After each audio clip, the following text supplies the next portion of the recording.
شروع میں نے تمہید باندھی تاکہ لوگوں کو سمجھا سکیں کہ پورا مسئلہ ہے کیا اور ہر طرف اس کی حوالے سے اس کے اوپر کیا موقف ہے. جان آپ سے آغاز کروں گی. وہاں پر انٹرنیٹ اس وقت بند ہے اور بہت مشکل سے سگنلز آ رہے ہیں. سو انفارمیشن کا انفلو جو ہے جب نہیں ہو پاتا تو اس میں ڈس انفارمیشن بھی بڑھتی ہے اور جو جینوئن انفارمیشن ہے وہ بھی رک جاتی ہے. سو اس وقت کیا صورتحال ہے مجموعی طور پہ, چونکہ آپ وہاں بیٹھے ہیں, اس گراؤنڈ پہ بیٹھے ہیں؟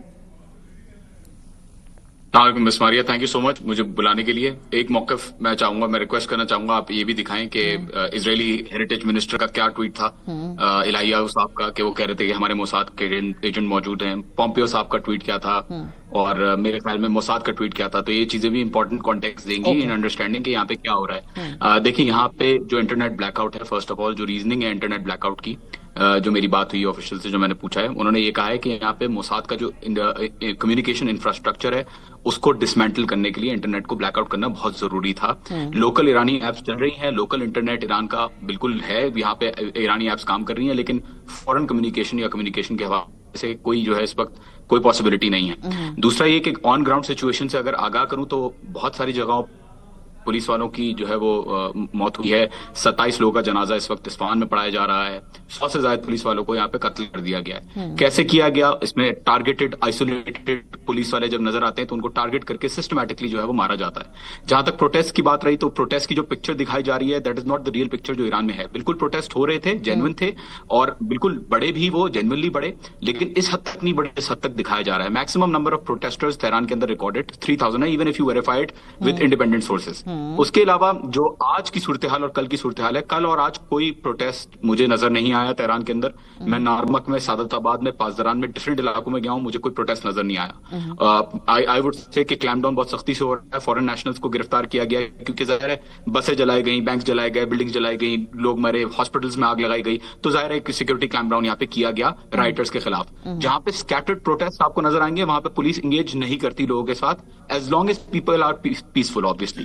لیکن جہاں پہ رائٹ شروع ہوتے ہیں وہاں پہ پولیس جو ہے وہ انگیج کرنا شروع ہو جاتی ہے. تو situation I would say better ہے تھرسڈے اور فرائیڈے کے مقابلے, لیکن ہو سکتا ہے کہ آپ کو اسکیٹرڈ پروٹیسٹ کہیں پہ شاید نظر آئے اور وائلنس جو ہے وہ آپ کو آتی نظر آئے گی پرٹیکولرلی ڈفرینٹ جگہوں پہ. لیکن ایسا نہیں ہے جیسا رپورٹ کیا جاتا ہے ویسٹرن میڈیا میں. I would disagree with that. بالکل ٹھیک بات ہے, وہ بہت بائسڈ ویو ہے اور اس کے اوپر جو ریئیکشن ہے وہ بھی بہت ایک بائسڈ اس کے اوپر ریئیکشن ہے. سو آپ نے کہا کہ مظاہرے ہیں لیکن وہ میگنیچیوڈ نہیں ہے جتنا کہ ویسٹرن میڈیا میں اس وقت اس کو بڑھا چڑھا کے بتایا جا رہا ہے. لیکن امریکی دھمکیوں کے اندر ہم دیکھ رہے ہیں شدت آ رہی ہے, تو وہاں پہ جو ایڈمنسٹریشن ہے وہ کیسے پرسیو کر رہی ہے, کیونکہ 3-4 مرتبہ اسی ہفتے پریزیڈنٹ ٹرمپ نے ایران کا ذکر کیا ہے. جی بہت اچھا سوال ہے. مختلف آفیشلز نے, خامنہ ای صاحب نے خود بھی کہا کہ جو ہے وہ امریکہ نہیں کر سکتا اور کرے گا تو ہم اٹیک کریں گے. پارلیمنٹ کے اسپیکر نے آج بیان دیا کہ America and Israel are legitimate targets, اگر کوئی شرارت ہوتی ہے ان کی طرف سے اٹیک کرنے کی تو. اس کے علاوہ ایرانی آفیشلز جو ہے وہ کانسٹنٹلی اپنے نیشنل ڈیفنس کی جو ہے وہ کہہ رہے ہوتے ہیں کہ ہم تیار ہیں جنگ کے لیے. اور ٹرمپ صاحب کے لیے بھی ایک ڈیلیما ہے مس ماریہ, اگر آپ دیکھیں تو اگر وہ آتے ہیں تو پرابلم یہ ہے کہ اس وقت آنا لوگوں کو یونائٹ کر دے گا, شاید یہ بھی ایک تاثر پایا جاتا ہے کہ لوگ شاید یونائٹ ہو جائیں. اور اگر نہیں آتے تو کس طریقے سے پھر وہ رجیم چینج کریں گے. تو آئی وڈ سے ان کے لیے ایک ڈیلیما ہے. لوگ اس کو obviously جو لوگ سپورٹیو ہیں, جو شاہ کے لیے جو بھی سینٹیمنٹ ہیں اور اس کے حساب سے جو بھی ہے, obviously وہ کرتے ہیں, جلاؤ گراؤ کرتے ہیں, چیزیں کہتے ہیں کہ آپ لی آئیں. But at the same time over majority Iran کی جو ہے وہ اس وقت سائلنٹ ہے, خاموش ہے. جو انقلابی طبقہ ہے اور جو مذہبی طبقہ ہے وہ تو بالکل ہی خاموش نظر آئے گا. ریلیز آپ کو نظر آئی ہوں گی میسو, 10 to 20 ٹائمز زیادہ بڑی آپ کو ویژولی نظر آئے گی کہ ریلیز جو ہے وہ پرو گورنمنٹ بھی ہوتی ہیں. تو اس وقت وہ طبقہ بالکل خاموش ہوا ہے. اور سی آئی اے کی اسیسمنٹ بھی آئی تھنک یہی کہہ رہی ہوگی کہ یہاں پہ اتنا اس وقت نہیں بڑی سچویشن کے کوئی سکسیسفل پاسبلٹی ہو اگر یو ایس اٹیک کرے اور یہاں پہ سسٹم جو ہے وہ چینج ہو جائے. اچھا ٹھیک ہے.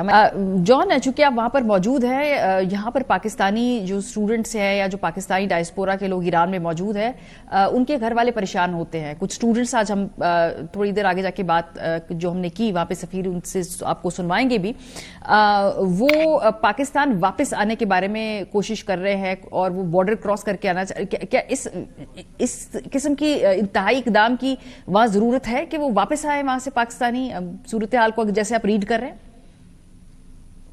جی دیکھیں، وائلنس بتا کے نہیں آتی کہ کہاں پہ آئے گی. کہیں بھی پاکٹس میں اگر وائلنس ہوتی ہے، یو نیور، کسی جگہ کو اگر آگ لگ جائے تو خطرہ تو ظاہر ہے، جبکہ معمولی زندگی یہاں پہ چل رہا ہے تہران کے اندر. لیکن بہرحال یہاں پہ ایشو ہے کہ پاکستانیوں کے لیے ایمرجنسی ہیلپ ڈیسک بھی بنا دیا ہے. ایم شور آپ کو پتا ہوگا یہاں کے جو سفیر ہیں انہوں نے کہ ایمرجنسی ڈیسک بھی بنا دی گئی ہے اور پاکستانیوں کو فیسیلیٹیٹ کیا جا رہا ہے. کسی ظاہر ہے انسرٹن سچویشن ہے، یو نیور نو. ظاہر ہے ایک خطرے کا مسئلہ تو بہرحال ہم کہہ سکتے ہیں نا کہ پوزیشننگ ہمیں نہیں پتا کس طریقے کی ہوگی آگے آنے والے دنوں میں. تو we never know what will happen, but بہتر ہے.